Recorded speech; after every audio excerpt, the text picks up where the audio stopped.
Hi hello నమస్తే welcome to PSP news. నేను సుమాన్. రాబోయే కొద్ది రోజుల్లో రాష్ట్రంలో పార్లమెంట్ ఎన్నికలు జరగబోయే విషయం మనందరికీ తెలిసిందే. అయితే అందులో ప్రధానంగా వరంగల్ పార్లమెంట్ నియోజకవర్గ పరిధిలో ఉన్న పరిస్థితుల్ని చూసినట్టయితే ఈ తెలంగాణ రాష్ట్రంలో 17 పార్లమెంట్ నియోజకవర్గాలలో ఒకటి ఈ వరంగల్ పార్లమెంట్ నియోజకవర్గం. ఇది 7 అసెంబ్లీ నియోజకవర్గాల పరిధిలో ఉంది. అందులో ప్రధానంగా వరంగల్ తూర్పు, వరంగల్ పశ్చిమ, పరకాల, వర్ధన్నపేట, అలాగే భూపాలపల్లి, స్టేషన్ గన్పూర్, పాలకుర్తి ఈ 7 అసెంబ్లీ నియోజకవర్గాలతో కూడినటువంటి వరంగల్ పార్లమెంటు ఎస్సీ రిజర్వ్డ్ స్థానంగా ఉంది. ఇందులో గత 35 సంవత్సరాలుగా చూసినట్టయితే ఏ ఒక్క అభ్యర్థి కూడా నాన్ లోకల్ అభ్యర్థిని గెలిపించుకున్నటువంటి దాఖలాలు అయితే వరంగల్ పార్లమెంట్లో పరిధిలో కనబడట్లేదు. సో గతం నుంచి చూసినట్టయితే ఇందులో గెలిచినటువంటి ఎంపీ అభ్యర్థులను చూసినట్టయితే రామ సహాయం, అలాగే సురేందర్ రెడ్డి, అలాగే అజ్మీరా చంద్లాల్, అలాగే బోడకంటి వెంకటేశ్వర్లు, అలాగే రవీంద్ర నాయక్, అలాగే సిరిసిల్ల రాజయ్య, కడియం శ్రీహరి, పసునూరు దయాకర్, ప్రస్తుతానికి సిట్టింగ్ ఎంపీగా ఉన్నటువంటి పసునూరు దయాకర్ వరకు కూడా అందరూ కూడా ఉమ్మడి వరంగల్ జిల్లాకి చెందిన వారే. ఏ ఒక్కరు కూడా నాన్ లోకల్ వాళ్ళు అయితే గెలవలేదు.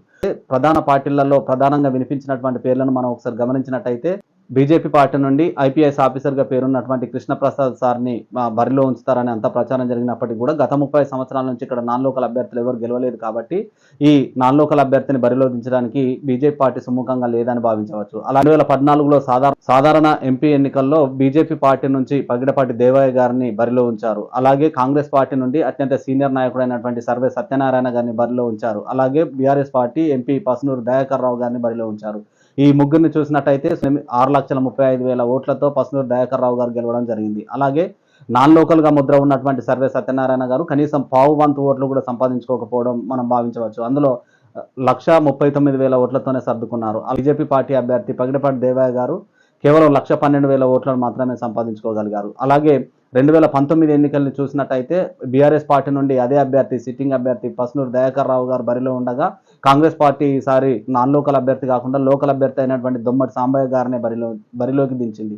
ఉన్నటువంటి పరకాల ప్రాంతానికి చెందినటువంటి దొమ్మటి సాంబయ్య గారు ఆ ఎన్నికల్లో 2,60,000 ఓట్లను సంపాదించుకున్నారు. అలాగే సుమారుగా 6,12,000 ఓట్లతో మళ్ళీ రెండవసారి కూడా ఎంపీ పసునూరు దయాకర్ రావు గారు గెలవడం జరిగింది. అయితే బీజేపీ పార్టీ నుంచి మరో నాన్ లోకల్ అభ్యర్థి అయినటువంటి చింత సాంబమూర్తి గారిని బరిలో దించింది. అయితే ఆయన కేవలం 89,000 ఓట్లను మాత్రమే సంపాదించుకోగలిగారు. సో దీనిని ఆసరాగా చేసుకొని ప్రస్తుత రాబోయే ఎన్నికల్లో కూడా నాన్ లోకల్ అభ్యర్థులకి ప్రాధాన్యత ఇవ్వకూడదని ప్రధాన పార్టీలు భావిస్తున్నట్టుగా తెలుస్తుంది. అందులో భాగంగానే ప్రధానంగా బీజేపీ నుంచి వినిపించినటువంటి ప్రముఖ ఐపీఎస్ ఆఫీసర్ కృష్ణప్రసాద్ని బరిలో దించుతారని అంతా భావించినప్పటికీ కూడా నాన్ లోకల్ కారణంగా ఆయన పేరుని పరిశీలన నుంచి తప్పించినట్టుగా తెలుస్తుంది. అలాగే కాంగ్రెస్ పార్టీ నుండి అద్దంకి దయాకర్ని వరంగల్ పార్లమెంట్ అభ్యర్థిగా ప్రకటిస్తారని అంతా భావించినప్పటికీ కూడా తాను కూడా నాన్ లోకల్ కావడం వల్ల ఈ 35 సంవత్సరాల నుంచి వరంగల్ పార్లమెంట్ పరిధిలో నాన్ లోకల్ గెలిపించిన దాఖలాలు లేవు కాబట్టి ఆయన పేరును కూడా పరిశీలన నుంచి తప్పించినట్టుగా తెలుస్తుంది. ఇక కాంగ్రెస్ పార్టీ నుండి గతంలో పోటీ చేసినటువంటి దొమ్మటి సాంబయ్య గారు, అలాగే ఒక పోలీస్ ఆఫీసర్, అలాగే ఒక డాక్టర్, ఒక విద్యావేత్త పేర్లు ప్రధానంగా పరిశీలనలో ఉన్నట్టుగా తెలుస్తుంది. అలాగే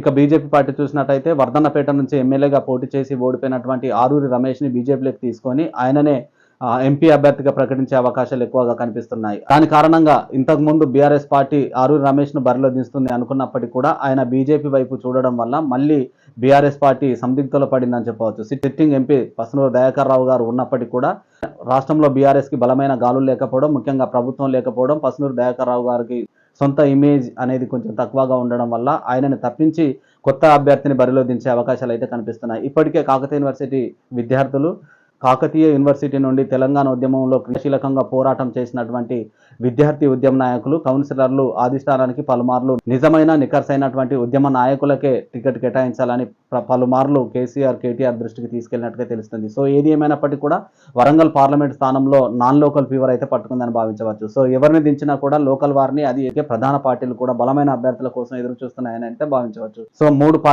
ప్రధాన పార్టీలు కూడా బలమైన అభ్యర్థుల కోసం ఎదురు చూస్తున్నాయని అయితే భావించవచ్చు. So thank you one and all. Please subscribe my channel.